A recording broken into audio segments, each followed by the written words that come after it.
So here we have sample question number 12. So we're getting there. We have 8 more to go. What you want to see here, this says factor completely.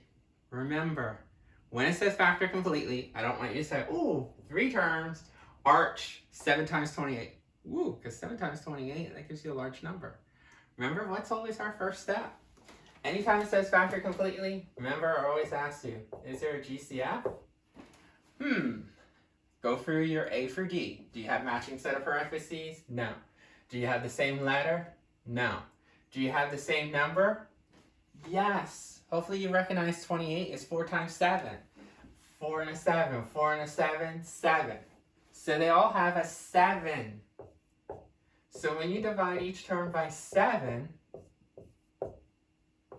your leftover is b squared now, minus 4b, plus 4.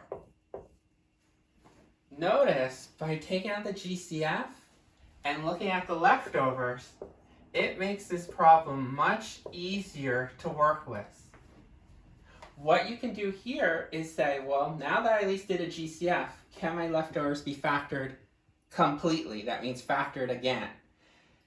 3 terms, you get to choose. Shortcut, arch, AC method. We told you the AC method, if you don't see a number here, slip in a 1 and you can do those 8 steps. But because I don't have any leading coefficient, I'll do this one as shortcut, just to remind ourselves how to do shortcut. Shortcut, we told you, pretty simple. Set up 2 sets of parentheses. Break down the leading term. Okay, that's step 1. Step 2, sign issues.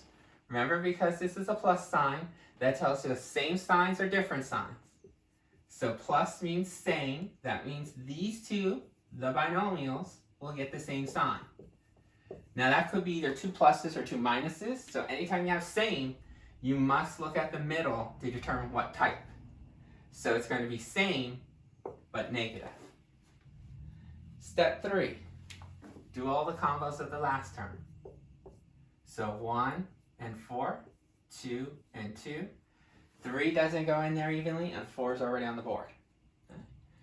Step 4, are we going to add or subtract our combos? We are going to add.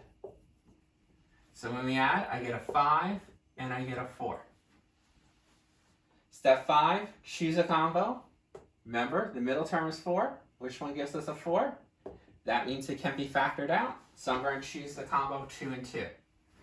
Because these are the same numbers, it doesn't matter where you put them. So step 6 would have been placement. Now, this isn't our final answer. You want to bring down our GCF. Now look that we have 2 of the same matching binomials. So technically, this was a perfect square trinomial. Perfect square, A, B times 2. Square root of this is B, square root of this is 2, times another 2, you would get the 4B. Again, this is 6.5, is trying to see if this was a perfect square trinomial. I just say, if you stumble upon it and you get 2 parentheses that match, then you had a perfect square trinomial. That's it.